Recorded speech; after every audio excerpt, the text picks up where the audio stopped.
नमस्कार। आज हम बात करने वाले हैं एक ऐसी दिव्य शक्ति की जिन्हें हम सब सृष्टि का पहला इंजीनियर, द फर्स्ट इंजीनियर और देवताओं का महान शिल्पकार कहते हैं। जी हाँ, ये कहानी है भगवान विश्वकर्मा की, जिनकी रचनाओं ने, आप सोचिए, स्वर्ग से लेकर पृथ्वी तक हर चीज को एक आकार दिया। तो आज हम भगवान विश्वकर्मा के इस अद्भुत जीवन और उनके कमाल के कामों को थोड़ा और करीब से समझेंगे। हम देखेंगे कि कैसे उन्होंने सिर्फ ब्रह्मांड को ही नहीं बनाया, बल्कि हम सबको काम करने और कुछ नया बनाने का एक ऐसा मैसेज दिया जो आज भी उतना ही जरूरी है। देखिए, हर बड़ी चीज की शुरुआत एक जरूरत से ही होती है ना? तो कहानी की शुरुआत भी कुछ ऐसी ही है। सृष्टि के बिल्कुल शुरुआती दौर में जब देवताओं को लगा कि अरे, इस ब्रह्मांड को एक आकार देने के लिए, इसे सुंदर बनाने के लिए एक मास्टर बिल्डर की जरूरत है, तब ठीक उसी पल एक दिव्य शक्ति का जन्म हुआ। तो हुआ यूं कि जब सारे देवताओं ने मिलकर ब्रह्मा जी से प्रार्थना की कि हमें एक दिव्य शिल्पकार चाहिए, तो ब्रह्मा जी के ही तेज से भगवान विश्वकर्मा प्रकट हुए। सोचिए, उनका जन्म कोई साधारण जन्म नहीं था।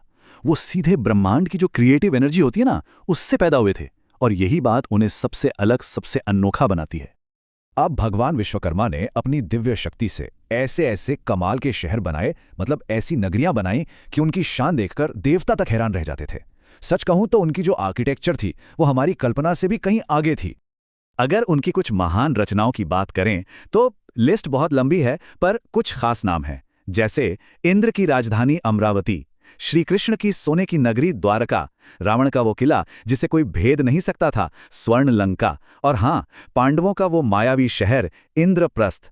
हर एक शहर अपने आप में आर्किटेक्चर और इंजीनियरिंग का एक नायाब नमूना था, एक चमत्कार।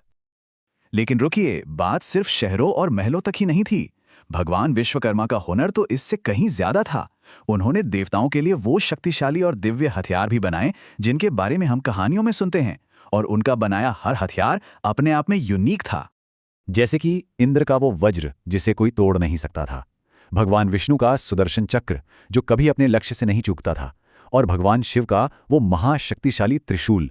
ये सारे के सारे दिव्य हथियार उनकी बेमिसाल कला और इंजीनियरिंग का सबूत हैं। सच में इनकी बराबरी कोई नहीं कर सकता। अब आप सोच रहे होंगे कि ये तो पौराणिक बातें हैं, पर नहीं, भगवान विश्वकर्मा सिर्फ एक कहानी का किरदार नहीं है। उनकी आत्मा, उनकी स्पिरिट आज भी हर उस इंसान में जिंदा है जो कुछ बनाता है, कुछ क्रिएट करता है।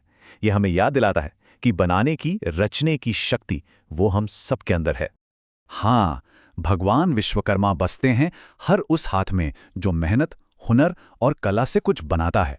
फिर चाहे वो एक इंजीनियर हो जो बड़ी बड़ी इमारतें डिजाइन करता है, या एक मिस्त्री जो हमारा घर बनाता है।